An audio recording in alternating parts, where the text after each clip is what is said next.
And what I have found after years is now the stuff that I used to be addicted to actually repulses me.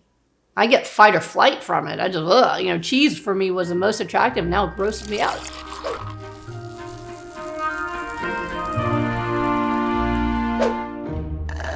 So food, if it is an addiction, how do we get people unaddicted? Especially when they're living in houses, usually with other family members that are equally addicted that don't necessarily want to change.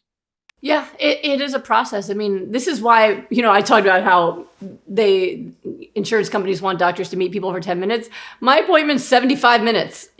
We have to sit and go through all the different issues. So some people are blessed enough, and I think we all should be, where their partner supports them and wants them to do well and will do it with them. I have people who do rapid recovery with me for reversing their diseases, and their spouse or partner does it with them, just in support. So I think that's really good. But I also know that's not the reality for a lot of people.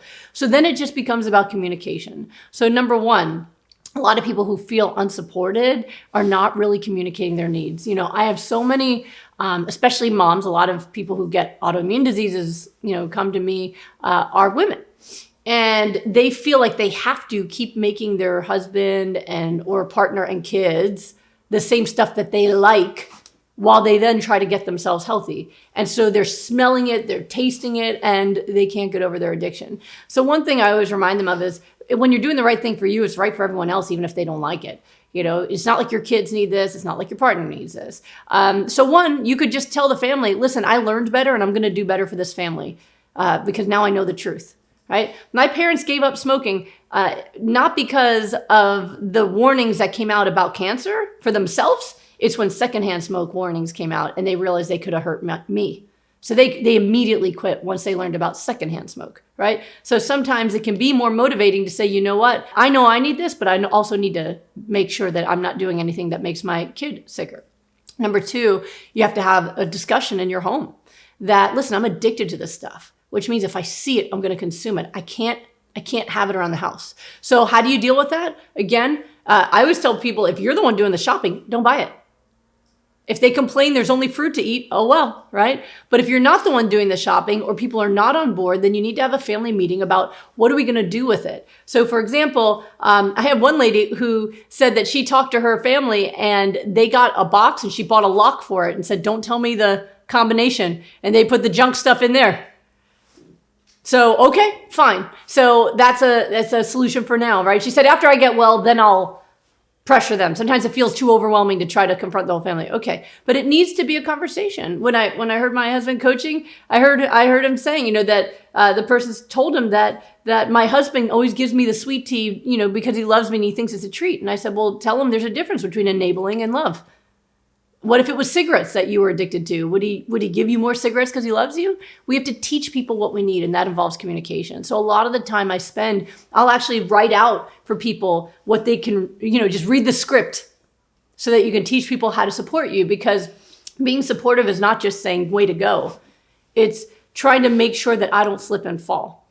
And so, there's someone in my group right now that we're helping with that, with this exact scenario of how to communicate with their family, because she's so addicted that if someone leaves cookies on the counter, she can't turn around and leave the kitchen, and she can't throw it in the trash. She has, as soon as she sees it, she eats it. She can't stop herself.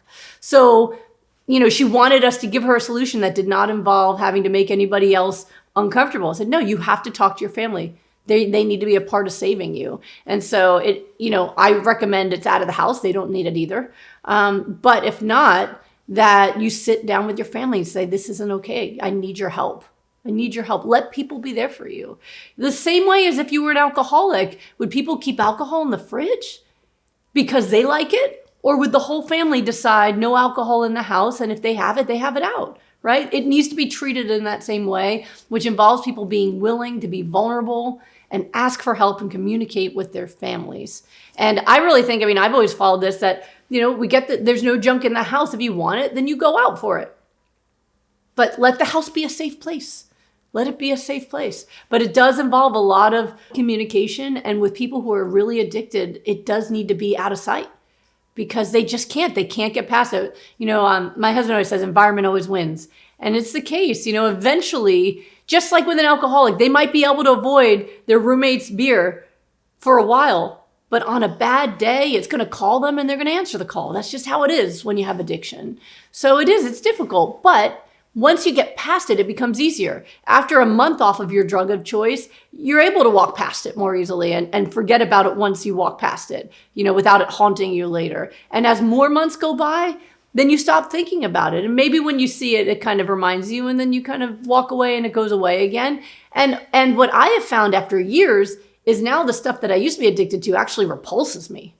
I get fight or flight from it. I just, cheese for me was the most attractive. Now it grosses me out.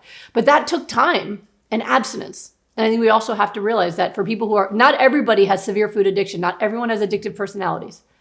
But for people who really know that they have an addiction, if I see it, I'm going to eat it, then you have to treat it the same way you would treat drugs or alcohol and abstain and get that support that you need to do it.